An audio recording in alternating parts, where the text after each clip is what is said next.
కాకతీయ ప్రజలారా, సామంత రాజులారా, నేను రాజకాంక్షతో రుద్రదేవుడిలా సింహాసనాన్ని కోరుకోలేదు. ప్రజా శ్రేయస్సు కోసం ఈ బాధ్యత స్వీకరించాను. ఏ తెలుగు జాతి రక్షణ కోసం మీరు ఈ నిర్ణయం తీసుకున్నారో అది నెరవేరేంత వరకు నేను రుద్రదేవుణ్ణే.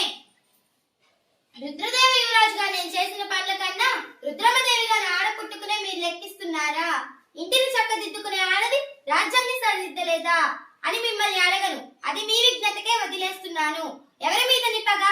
సాటి భారతీయులు మనలో మనం రాజ్య విస్తరణ కోసం కొట్టుకు చస్తుంటే ఈ దేశం ఏమవుతుంది? మన అనైక్యత చూసి అలెగ్జాండర్ నుంచి మహమ్మద్ గజ్నీ వరకు విదేశీయులు దండెత్తి వచ్చారు. మన సంపద దోచుకుపోయారు.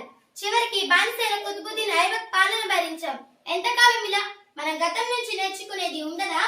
మహాదేవ, ఒక తల్లి పాలు తాగిన వాళ్ళందరూ అన్నాదమ్ములైతే ఒకే నది నీళ్లు తాగి బతికిన వాళ్ళం అన్నాదమ్ములం, అక్క చెల్లెలం కాలేమా? మనం ప్రభువులమైంది మన ప్రజల్ని సుఖశాంతులతో ఉంచడానికి. ప్రజలారా, నా సైన్యమా, నేను మీ రాణిని మాత్రమే కాదు, ఈ గడ్డ బిడ్డను. శత్రువులు మన కోట తలుపు తడుతున్నారు. యాదవరాజులు మన సంపదను, మన గౌరవాన్ని కొల్లగొట్టాలని చూస్తున్నారు.